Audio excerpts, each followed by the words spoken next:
In today's video, we're going to see whether or not this Fifine USB microphone sounds any good. It's only $64.99 as of shooting this on their website. Let's get into it.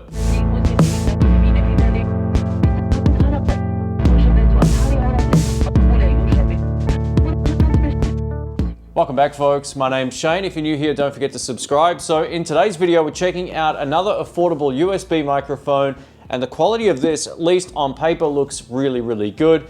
This is very comparable to the Yeti microphone from Blue Mics, which we're going to test this up against as well. I'm really keen to give this a shot. Firstly, a massive thank you to Fifine for sending this out for the review. They're not paying me in addition to letting me hold onto this microphone. They haven't seen the video ahead of time or anything like that either, so all the thoughts about this will be my own. All right, let's see what we get in the box. First up, we get a little support card telling you where you can go if you need help. We get a user guide, which I don't often read. And we get the microphone. Ooh, very cool. So my first impressions of this, I always like to give my first impressions. This actually feels like a quality microphone. It's quite heavy in the hand, which is quite surprising given how small it is. It feels almost as heavy as the Blue Yeti microphone, which is a good sign. Not always heavy stuff is better quality, but it really does feel like a good quality microphone, and that's everything in the box. Including the white box, we get a USB cable. This is a micro USB to USB-A type connector. Bit of a shame they didn't go with USB-C just for practicality's sake, but it's not the end of the world, so USB cable is included.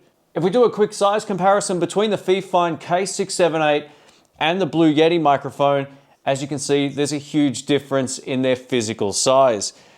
And it just depends on your particular situation, which you like best. Like if I've got this on the table, you know, it's very, very visible. If I've got just this on the table, it's going to be far less visible if you're doing something with video. But just in terms of the build quality of this, it's built really well. And like I said before, it's almost as heavy as this, not quite, but it's close. Being that it's so much smaller, it feels like a really robust microphone. On the front, we have a mute button. On the back of the microphone, we have a microphone gain and headphone monitoring output, which is fantastic. So on the bottom of the microphone here, we also have a headphone out, and we also get that USB cable connector. Now, the cool thing about that is you'll be able to monitor your audio in real time, but enough yapping, let's hook this up and see how it sounds.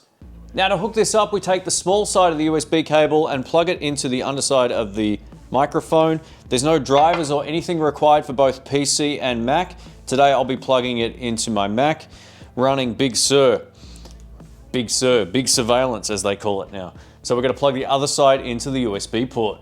Now to monitor exactly what we're going to be recording, put some headphones on and plug the other side of the headphones into the microphone. I can hear my voice already coming through. That's pretty cool. So yeah, actually it sounds pretty great already. Wow, okay. So I have a feeling this is gonna sound pretty great.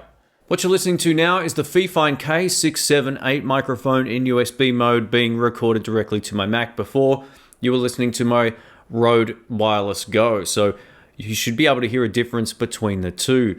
Now I'm going to cover some of the specs, and then I'm going to cover a couple of things I've noticed just by plugging this in already, both pros and cons.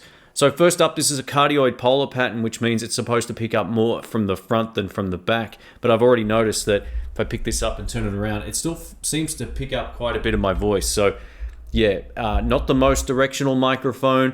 And as you just heard, it has a bit of handling noise, which is something I noticed as soon as I plugged this in. Now we get a frequency response of 40 hertz to 20 kilohertz. So all the way up to the top end of human hearing, but not quite all the way to the bottom, which is fine because you don't need 20 kilohertz on your voice.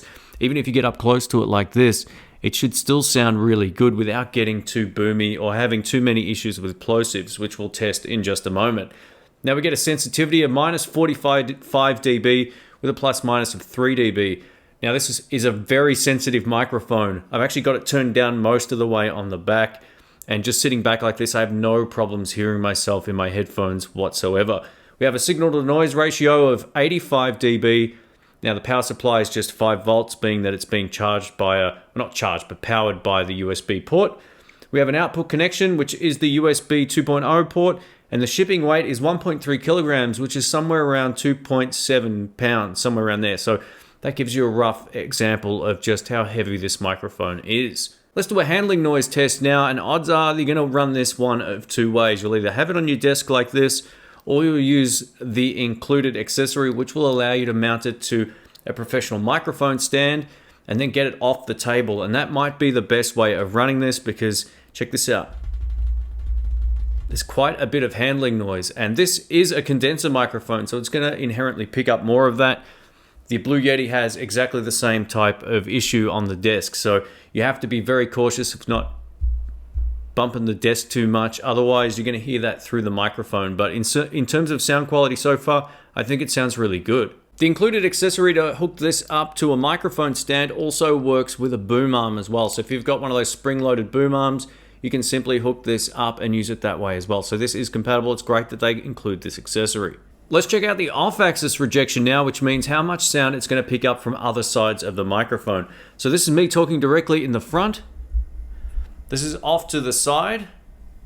This is exactly 180 degrees behind the microphone and over to the other 90 degrees. So you can get a sense of how much ambient noise it might pick up. So if there's some loud dogs, off to one side of the microphone, or someone's doing some hammering, you just got to make sure you have the gain set appropriately with the least sensitive side facing the noise, so it picks up mostly your voice. I'm really impressed with the sound quality of this. What I might do now is just switch it up, and we'll go over to the Blue Yeti. What you're listening to now is the Blue Yeti microphone. I've noticed two things. Firstly, the headphone output volume on the Fifine is far louder, so if you want a little bit of extra volume in your headphones, or if your headphones aren't great, the output volume of the Fifine definitely is louder in my headphones. But this still sounds great to my ear, even with these cheap headphones right now. This still sounds great. So this is kind of like the industry or the YouTube standard for, I guess, USB microphones. A lot of people use the Rode microphones or these, but it's great to see some competition that's still affordable coming out. So overall, I think they compare fairly favorably. This maybe sounds a little bit smoother. I always find like these Blue Yeti microphones are a little bit scooped in the mid frequencies compared to a lot of other microphones that I own. But overall, that's the cardioid polar pattern on the Blue Yeti mic. And now we're back to the Fifine microphone. So can you hear a difference? Which one sounds best? And do you think this holds up very favorably, being that it's only $69.95 US? So in terms of the audio quality and what I'm hearing in my headphones, it sounds pretty great. Once I get this on my actual editing suite and I have a good listen to it, I'll leave some annotations on screen if I'm mishearing anything. But I think so far so good. It sounds great for the price. Up next, we're going to check out the proximity effect. And one thing that I've noticed about this, because it's so hot, even with the gain all the way down, if you're going to talk really closely to the microphone, you're going to have to drop your voice in volume. So that's the kind of proximity effect you can get out of this microphone by getting close to it any closer. And I think I'm going to clip the audio input. So this is clearly designed to either be on a mic stand or back a little bit from you. And that design will appeal to a lot of people who might be using this for, say, gaming or streaming. Now, I should also talk about compatibility as well, because that's one thing that it has mentioned in the instructions, and it's something that I always get asked. So this will work with Mac, Linux, or Windows, no problems at all. Just plug it in and it will work. It popped up. It actually said what the device was on my Mac. Fifine K678 microphone. I selected it and I'm good to record. Nice and simple.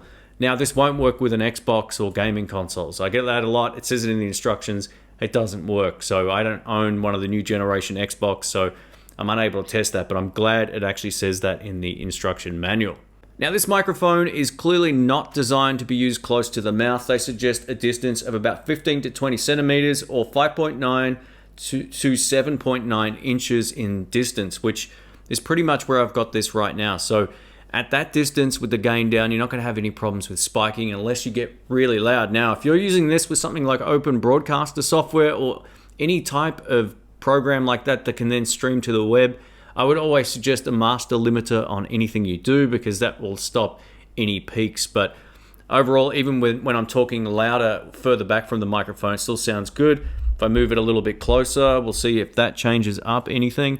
But yeah, it is quite low to the desk, but because it's got such a hot signal, you can sit back and still get a really good sound.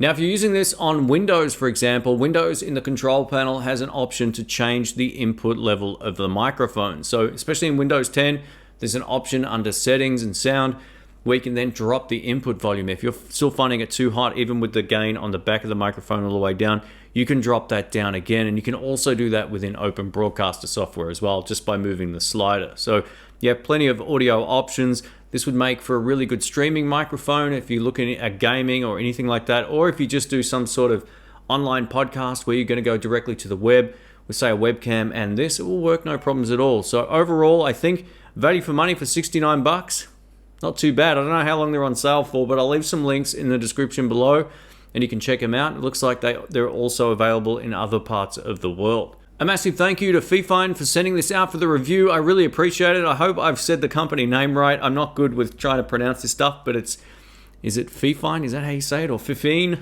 Maybe, I don't know. I've never heard that term or word before. But the K678 gets the thumbs up for me. Value for money and sound quality, I think it sounds pretty good.